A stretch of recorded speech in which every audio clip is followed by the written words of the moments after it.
chant d'amour pour toi. Oh papa, c'est de te louer.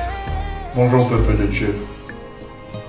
Vous êtes dans l'émission, votre émission Les Voix du Cœur sur votre chaîne chrétienne LTDE, les Temples de l'Éternel sur YouTube.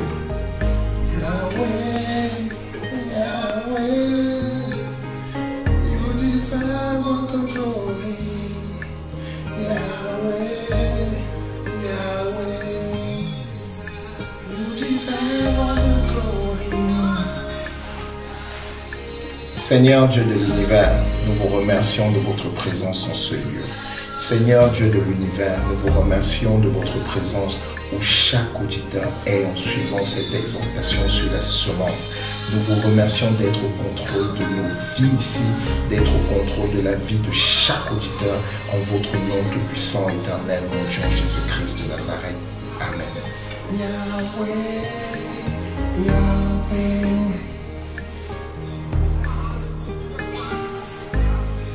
Notre émission Les Voix du Cœur de ce jour vont porter sur une exhortation, l'exhortation sur la semence. Cette exhortation est un remake de ce qu'on a eu à faire dans le cadre du séminaire au ministère Arbre de Vie. Pour cette exhortation sur la semence, nous allons mettre en lumière la parole de Dieu dans deux livres. Malachie 3, versets 7 à 10 et 1 Samuel 1, versets 10 à 14. Nous allons aussi, pendant cette exhortation, faire la différence entre un enfant de Dieu et un fils de Dieu. Nous commençons. Nous lisons dans Malachie 3, versets 7 à 10. Je lis au nom du Seigneur Jésus. Depuis les temps de vos pères, vous vous êtes écartés de mes ordonnances. Vous ne les avez point observées. Revenez à moi et je reviendrai à vous, dit l'Éternel des armées. Et vous dites, en quoi devons-nous revenir? Un homme trompe-t-il Dieu? Car vous me trompez. Et vous dites, en quoi t'avons-nous trompé? Dans les dîmes et les offrandes. Vous êtes frappés par la malédiction et vous me trompez, la nation tout entière. Apportez à la maison du trésor toutes les dîmes, afin qu'il y ait de la nourriture dans ma maison. Mettez-moi de la sorte à l'épreuve, dit l'Éternel des armées. Et vous verrez si je ne vous ouvre pas pour vous les écluses des cieux, si je ne répands pas sur vous la bénédiction en abondance. Amen. Dans ce livre de Malachie, et en particulier les versets 7 à 10, nous voyons qu'il y a une limite. Une limite dans ces versets, le ciel. Notre Seigneur nous dit: apportez à moi les dîmes et les offrandes. Les dîmes représentent ce qu'on a. Les dîmes représentent ce qu'on a déjà. Apportez à moi les dîmes et les offrandes. Et vous ne verrez pas si je vous ouvre les écluses des cieux, si je ne protège pas contre le dévoreur. Oui, ce verset est puissant. Oui, ces versets sont puissants. Mais ces versets sont limités dans l'espace, les cieux. Mon ciel peut être différent de ton ciel. Ton ciel peut être différent de son ciel. Mon ciel peut être limité à mes revenus de 100 000. Et j'ai besoin d'apporter une dîme chaque mois à Dieu de 10 000 pour qu'il protège ces 100 000. Ton ciel peut être limité à tes revenus de 200 000. Et tu as besoin tous les mois d'apporter à Dieu dans sa maison 20 000 pour qu'il protège la source des 200 000. Son ciel à lui peut être limité à ses revenus d'1 50 000. Il a besoin d'apporter sa dîme à Dieu pour qu'il protège ses revenus. Ces versets, bien qu'elles aient des promesses de notre Seigneur Jésus, sont limités dans les cieux.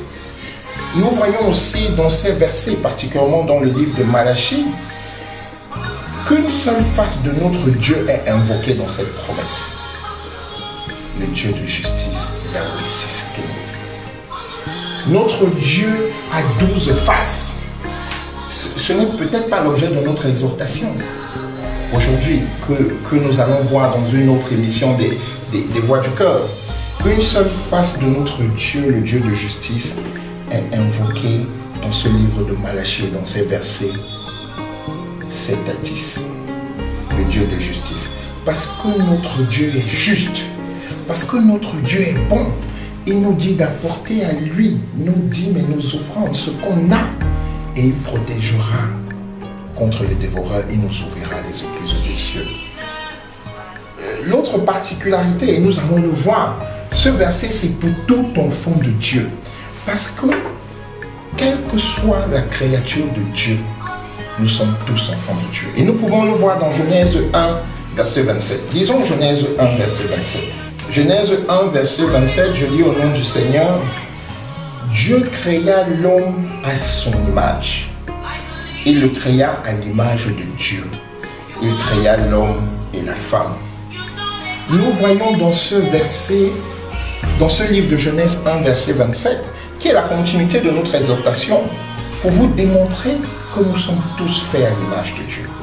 Toute créature vivante, humaine, nous parlons aussi des humains, sont faits à l'image de Dieu. Et notre Dieu est bon pour toute créature faite à son image. Autant je suis chrétien, autant le voisin qui ne connaît pas Dieu, autant quelqu'un qui ne connaît pas Dieu, autant je suis fait à l'image de Dieu, autant il est fait à l'image de Dieu. Autant Dieu est juste pour moi, autant Dieu est juste pour lui. Les limites de ces promesses, bien que ce soit des promesses, dans Malachie, le chapitre 3, versets 7 à 10, autant ce sont des promesses, autant elles sont limitées. Pourquoi nous disons qu'elles sont limitées? Bien évidemment, on l'a dit avant, parce qu'elles invoquent le Dieu de justice. Dans Nombre 14, verset 18, et nous allons le lire, Nombre 14, verset 18, la parole de Dieu nous dit: l'Éternel est lent à la colère et riche en bonté. Il pardonne l'iniquité et la rébellion, mais il ne tient point le coupable pour innocent. Et il punit l'iniquité des pères sur les enfants jusqu'à la 3e et la 4e génération. Ça, c'est le Dieu de justice. Ça, c'est le Dieu dans une de ces faces que nous invoquons dans Malachie quand nous s'aimons, dans le cadre d'enfant de Dieu. Parce que toute créature est un enfant de Dieu. Toute créature qui est enfant de Dieu est faite à l'image de Dieu.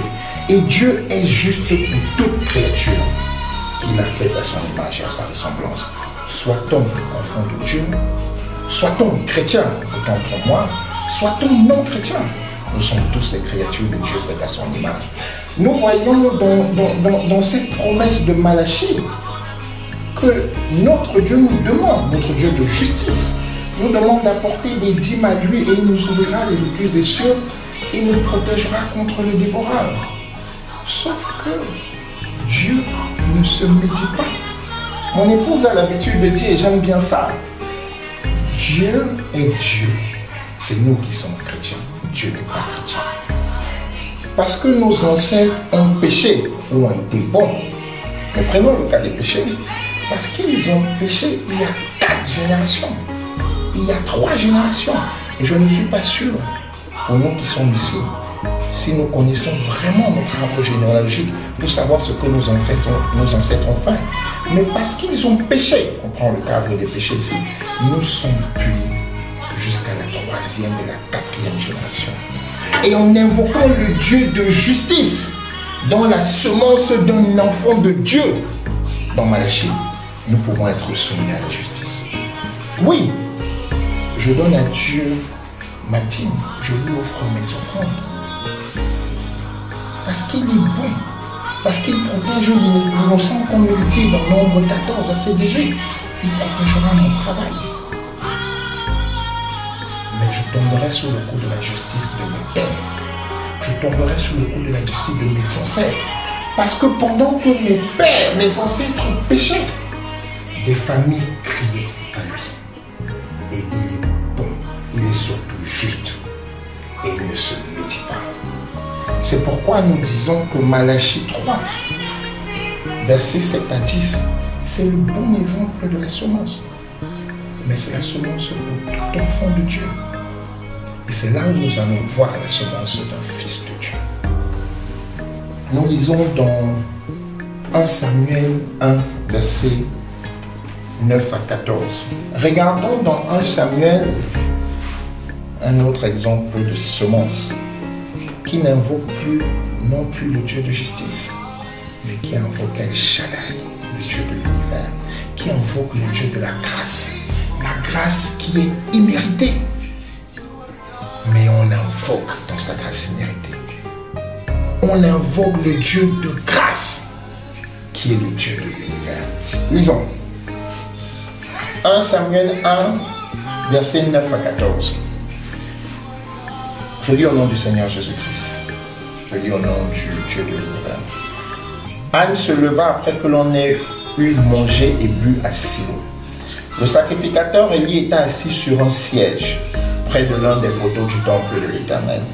Et l'amertume dans l'âme pria l'Éternel et versa des pleurs. Elle fit un vœu en disant: Éternel des armées, si tu daignes regarder l'affliction de ta servante, si tu te souviens de moi et n'oublie point ta servante, si tu donnes à ta servante un enfant mâle, je le consacrerai à l'Éternel pour tous les jours de sa vie, et le rasoir ne passera point sur sa tête. Comme elle restait longtemps en prière devant l'Éternel, Élie observa sa bouche. Anne parlait dans son cœur et ne faisait que remuer les lèvres. Mais on n'entendait point sa voix, et lui pensait qu'elle était ivre. Et il lui dit: Jusqu'à quand seras-tu dans l'ivresse? Fais passer ton vin. Anne répondit: Non, mon Seigneur, je suis une femme qui souffre en son cœur. Et je n'ai bu ni vin, ni boisson enivrante, mais je répandais mon âme devant l'Éternel. Avant d'entrer dans la profondeur d'un Samuel 1, verset 9 à 15, qui va nous montrer un autre niveau de semence. Mais là, non plus une semence juste d'une créature de Dieu, non plus juste une semence d'un enfant de Dieu, mais une semence d'un fils de Dieu. J'aimerais ici demander à quelqu'un s'il a la version de la Bible français courant. Mais avant, je vais vous expliquer pourquoi je demande le français courant. Dans mon dialecte, il y a le mot ciel.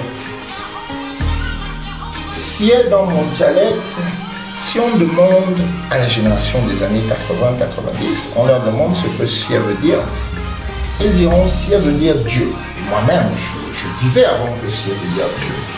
Mais si on demande à nos pères, à nos ancêtres, à un homme très âgé de mon village, ce que veut dire ciel dans notre dialecte, il dira, bien qu'ils ne connaissent pas Dieu, il dira, ciel veut dire celui qui est grand. Ciel veut dire le plus grand, celui qu'on ne voit pas. Vous voyez que pour deux versions de génération, pour deux générations différentes, il y a une définition différente du mot ciel. Ouvrons dans la Bible français courant 1 Samuel 1, verset 11. Je lis au nom du Seigneur de l'univers. En prononçant cette promesse, Anne était affligée tout en pleurs et pria le Seigneur. En prononçant cette promesse, Seigneur Dieu de l'univers, vois combien je suis malheureuse. Ne m'oublie pas, aie pitié de moi. Je m'arrête là. Seigneur Dieu de l'univers. On voit ici, contrairement à la promesse faite dans Malachie, où le Dieu de justice, Yahweh Siskenu, a invoqué, Anne invoque non plus le Dieu de l'univers, non plus le Dieu de justice, autant pour moi. Elle invoque le Dieu de l'univers. Anne n'invoque plus non plus le Dieu de justice qui nous limite dans les cieux, mais elle invoque le Dieu de l'univers. L'univers, c'est le ciel. L'univers, c'est la terre. L'univers, c'est tout. Les astres, c'est les étoiles. Voilà la première particularité. Anne invoque El Shaddai, le Dieu dont tous ses noms. Anne invoque Yehovah Siskenu. Anne invoque Yehovah Nissi. Anne invoque tout notre Seigneur dans son entité. Parce qu'elle a compris. Anne a compris qu'elle ne doit plus être limitée à la justice. La justice sur laquelle nous tombons à cause des péchés de nos pères.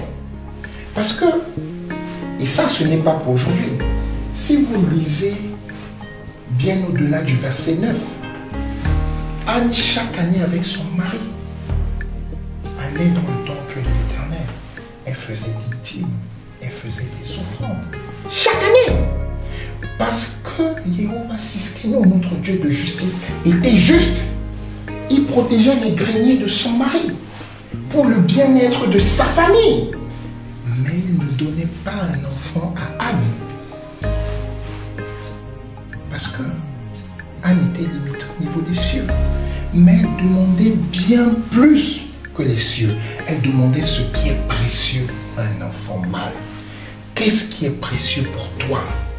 Pour que tu n'invoques plus non plus le Dieu de justice, mais le Dieu de l'univers. Pour que tu ne s'aimes plus non plus comme un enfant de Dieu, mais que tu s'aimes comme un fils de Dieu. Pour que tu ne sois plus sur le coup des péchés de nos pères d'il y a 3-4 générations, mais que tu bénéficies de la grâce imméritée d'El Shaddai, notre papa. Ça, c'est la particularité entre la semence d'un enfant de Dieu et la semence d'un fils de Dieu. Mais là, on n'a pas encore vu ce que Anne a semé. On a vu qu'elle n'a pas invoqué le Dieu de justice. Elle n'a pu invoquer seulement le Dieu d'Abraham, d'Isaac et de Jacob. Mais elle a invoqué le Dieu de l'univers qui est au-dessus de tout ça. Qu'est-ce que Anne a semé? Parce que dans Malachie, on a semé des dîmes, ce qu'on a. On a apporté à Dieu des offrandes, ce qu'on a. Comme Anne et Elkana et son mari faisaient chaque année. Mais elle restait stérile.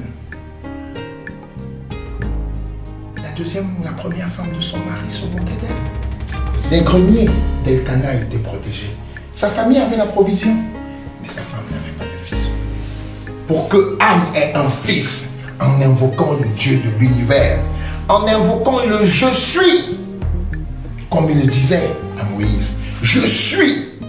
Ce n'est plus le Dieu de justice, c'est « je suis ». Je suis enceinte, je suis prospère, je suis en bonne santé, je suis grand, je suis fort.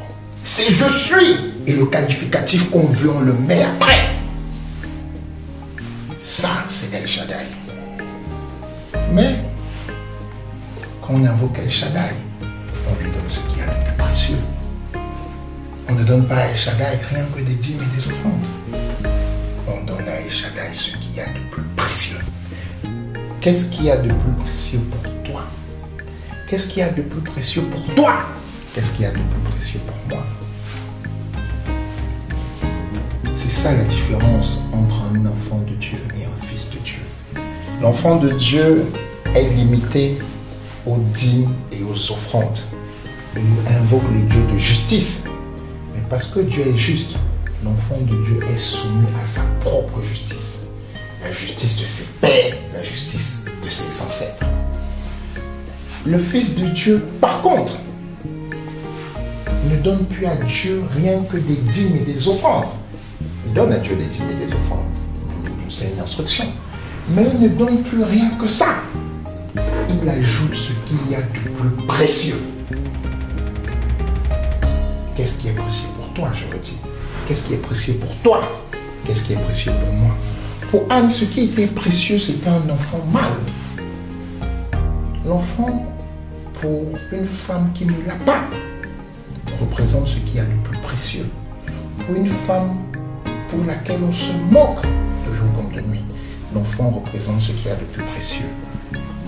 Mais Anne n'a pas qu'invoqué juste le Dieu de l'univers, El Shaddai, mon papa, pour invoquer le Dieu de l'univers et bénéficier de sa grâce imméritée. Regardez ce que Anne a donné. Nous disons, Éternel Dieu de l'univers, je remplace, si tu daignes regarder l'affliction de ta servante, si tu te souviens de moi et n'oublie point ta servante, et si tu donnes à ta servante un enfant mâle, je le consacrerai à l'Éternel pour tous les jours de sa vie, et le rasoir ne passera point sur sa tête. Voilà un exemple de semence d'un fils de Dieu. Anne invoque El Shaddai, qui est bien au-delà du Dieu de justice, qui est bien au-delà du Dieu dans un de ses noms, mais El Shaddai, le Dieu de l'univers, qui est le Dieu dans tout son ensemble. Elle invoque pour avoir ce qu'il y a de plus précieux. Et pour avoir ce qu'il y a de plus précieux, qui est donné par la grâce imméritée de notre Seigneur, elle lui redonne ce qu'il y a de plus précieux. Anne donne à Dieu ce qu'elle n'a pas, mais qu'elle sait qu'elle a en invoquant le Dieu de l'univers. Le Fils de Dieu donne à Dieu ce qu'il y a de plus précieux. L'enfant de Dieu donne à Dieu les dîmes et les offrandes. Je ne sais pas si quelqu'un comprend. Je ne vais pas vous continuer la lecture d'Anne. Ça, c'est un exercice que je donne à chacun d'entre vous. C'est un exercice pour toi. C'est un exercice pour toi. Mais je te dirai, dans la suite du livre d'Anne, qu'Anne a donné Samuel à Dieu, ce qu'il y a de plus précieux qu'elle demandait. Samuel est devenu l'un des plus grands juges et l'un des plus grands prophètes. Et Anne a reçu d'autres biens précieux. Anne a eu d'autres enfants. Qu'est-ce qui est précieux pour toi que tu peux semer et invoquer le Dieu de grâce qui va t'enlever sous le coup de la justice de ta famille? Qu'est-ce qui est précieux pour toi et que tu peux donner à Dieu et invoquer le Dieu de grâce qui va t'enlever sous le coup de la justice de tes ancêtres, de tes pères? Parce qu'on ne sait pas ce que nos pères, il y a 4 générations, ont fait. C'est pour cela. Et excusez-moi de vous choquer, qu'il y a des gens prospères qui ne connaissent même pas Dieu. Je ne sais pas pourquoi, mais je sais au moins que l'une des raisons, pour qu'ils soient prospères, dépend de leur père, s'ils ont été bons il y a 3 ou 4 générations. Mais c'est aussi pour cela que nous, quand nous sommes encore au niveau d'enfants de Dieu, nous donnons nos dîmes et nos offrandes. Nous chantons et dansons à l'église. Comment ne pas te louer? Comme j'entends maintenant, quand ça passe dans les réseaux sociaux, là, tout le monde bouge. Comment ne pas te louer? Mais nous ne voyons pas la gloire de Dieu. Nous sommes sous le coup de la justice. Invoquons le Dieu de l'univers. Donnons-lui ce qu'il y a de plus précieux. Anne, c'est un des exemples parmi tant.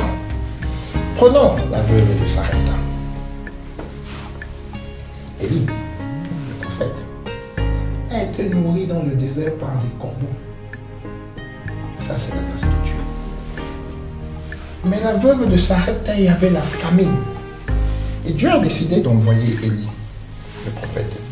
Quand Élie arrive chez la veuve de Sarepta, qui n'avait plus qu'un peu de pain et un peu d'huile, et manger, mourir, elle et son fils, qu'est-ce qu'il lui demande? Ce qu'il y a de plus précieux. Fais-moi d'abord de la bonne nourriture, un bon gâteau, je mange. Elle lui dit que c'est ce qui lui reste.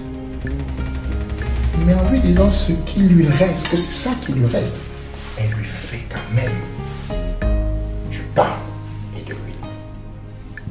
Qu'est-ce qui s'est passé après? Elle a donné à Dieu, au Seigneur Dieu de l'univers, et non plus au Dieu de justice, ce qui avait de plus précieux pour elle avant qu'elle ne meure. Et pendant toute la période de famine et de sécheresse, ses greniers étaient pleins. Non, je ne vais pas m'arrêter là. Les incrédules vont dire qu'elle a perdu son fils. Parce que si vous lisez la suite de la Bible, de l'histoire de la veuve de Sarepta, c'est qu'elle a perdu son fils. Comment comprendre qu'après avoir tout donné ce qu'il y a de plus précieux à Dieu, à contrario d'Anne, qui elle, son fils est devenu grand et qu'elle a eu d'autres enfants, la veuve de Sarepta perd son fils. Ça, c'est pour les incrédules. Parce que si tu lis la même Bible, dans toutes ses versions, Élie a pris son fils et est monté, s'est couché sur lui 3 fois. Et le fils est revenu à la vie. Je ne vais pas insister sur le chiffre 3. Je vais laisser les prophètes comme mon épouse pour développer ça dans d'autres émissions des Voix du Cœur. Mais vous voyez ce second exemple. La veuve de Sarepta donne ce qu'il y a de plus précieux, non plus au Dieu de justice, parce que la justice est limitée, mais au Dieu de l'univers, au Dieu de grâce, parce qu'elle a besoin de vivre avec son fils. Il redonne de la nourriture dans ses greniers jusqu'à la fin de la chasseresse. Quand le dévoreur arrive et veut même rappeler ses péchés à elle, comme elle le dit, en prenant son fils ne meurt pas. Dieu est là, le prophète Élie est là. Et il représente Dieu. Et son fils revient à la vie.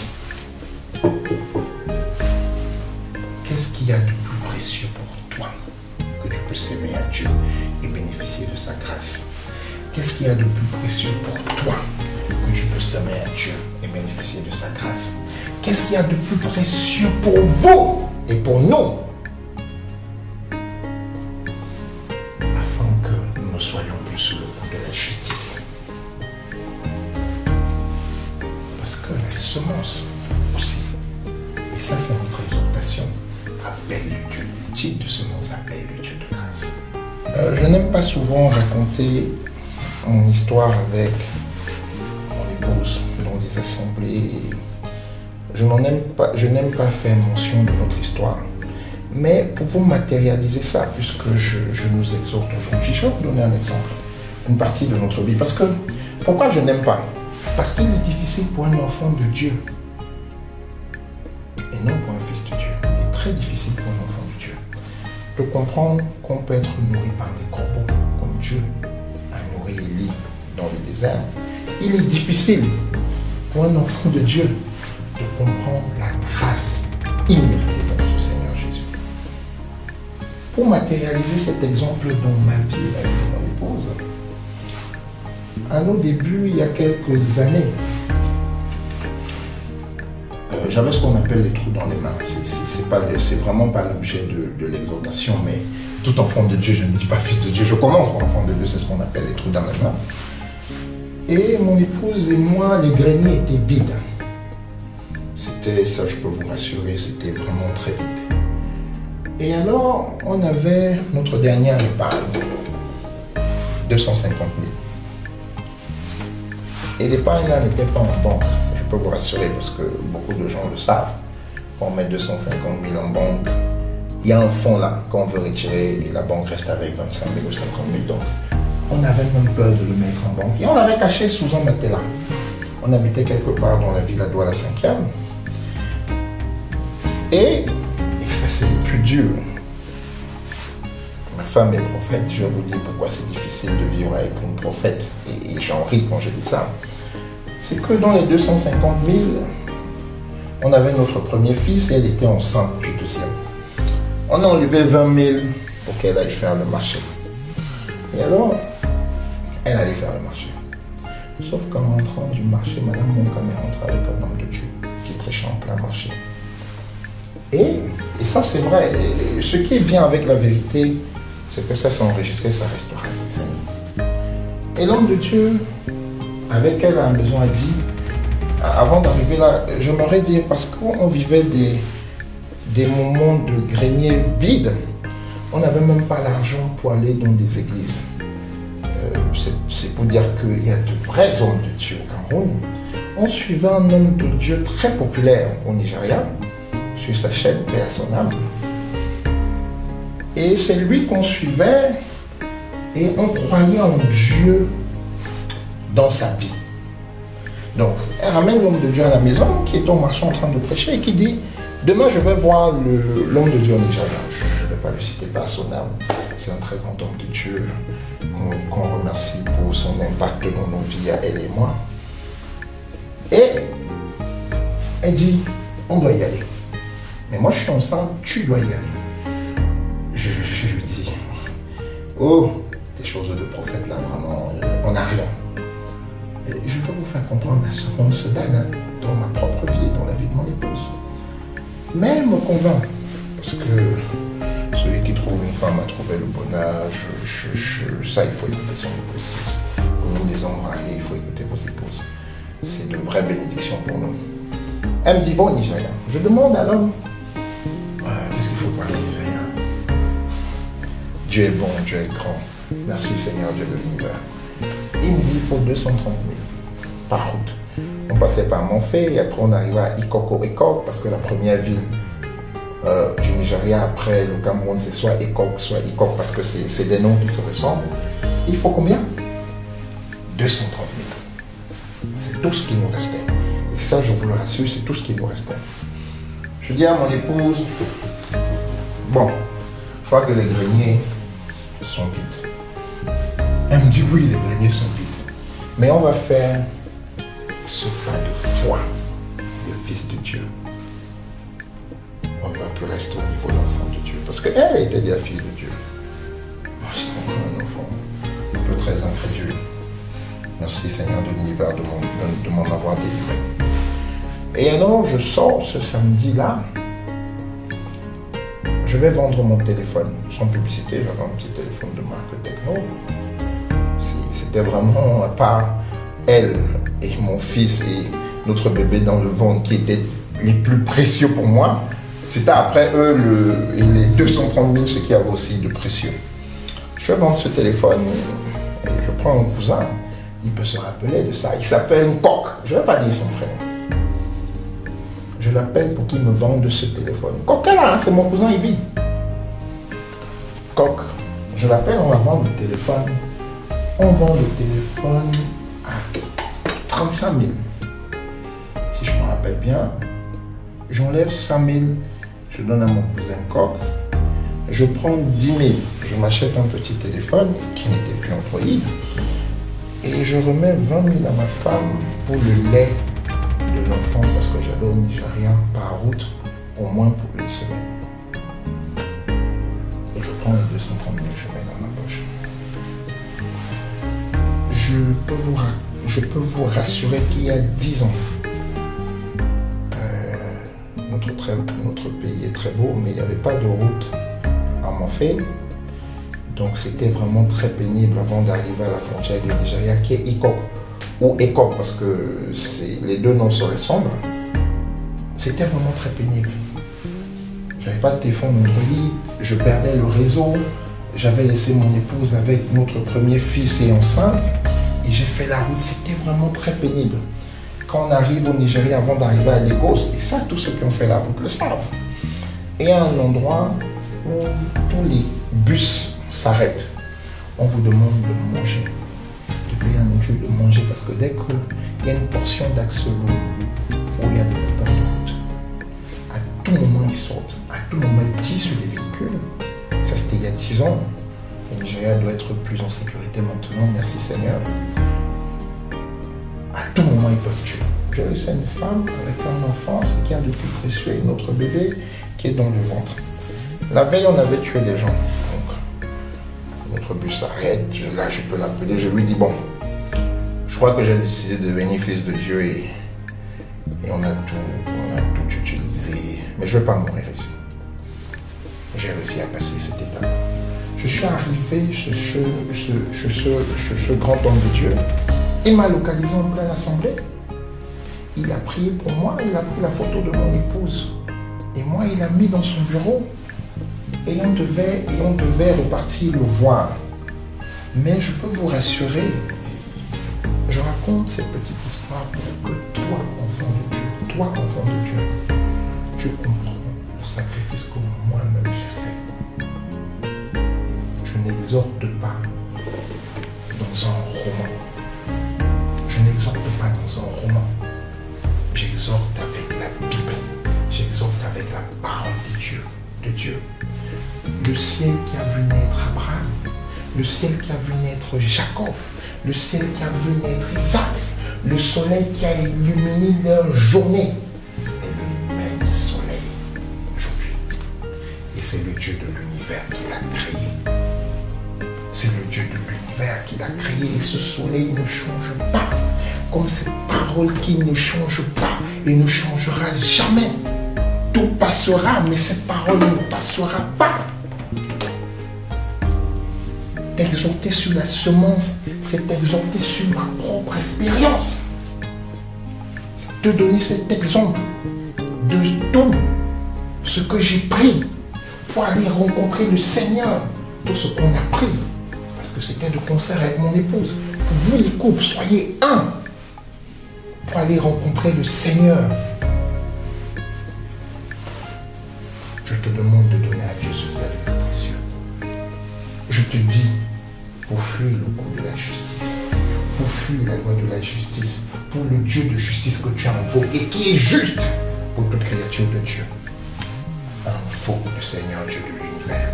Fais un pas. Donne-lui ce qu'il y a de plus précieux. Crois que tu as déjà reçu et redonne-lui ce qu'il y a de plus précieux. Et tu verras s'il n'agira pas dans ta vie. Cette exhortation, c'est la semence. La différence entre la semence d'un enfant de Dieu et la différence entre la semence d'un fils de Dieu. Cette exhortation, c'est que tu deviennes comme moi un fils de Dieu. C'est cette exhortation, c'est pour que tu deviennes comme moi un fils de Dieu. Que tu fasses totalement confiance en Dieu. Luc 1, verset 37. Ça, mon épouse peut vous le dire, je l'aimais bien. Luc 1, verset 37 dit, car rien n'est impossible à Dieu. Rien n'est impossible au Seigneur Dieu de l'univers. Je nous invite donc, au travers de cette exhortation, sur la semence, à faire des semences de fils de Dieu et non plus des semences d'enfants de Dieu. Je nous invite donc, au travers de cette exhortation, à quitter notre statut d'enfant de Dieu vers le statut de fils de Dieu. Il y a bien plus, hein? Et ça, mon épouse, la prophète nous le dira, il y a le statut d'épouse de Jésus. Mais là, arrêtons-nous au statut de fils de Dieu. Devenons de vrais fils de Dieu. S'aimons comme des vrais fils de Dieu. Et bénéficions de la grâce imméritée de notre Seigneur Jésus-Christ de Nazareth. Bénéficions de la grâce imméritée du Seigneur Dieu de l'univers. Yahweh, you deserve all the glory. Yahweh, Yahweh, you deserve all the glory. Yahweh, Yahweh. Nous allons prier et clôturer. Seigneur Dieu de l'univers, le Dieu d'Abraham, d'Isaac et de Jacob, mais le Dieu de l'univers. Merci pour cette exhortation. Merci pour ces âmes, pour ces enfants de Dieu qui ont écouté et qui deviendront des fils de Dieu.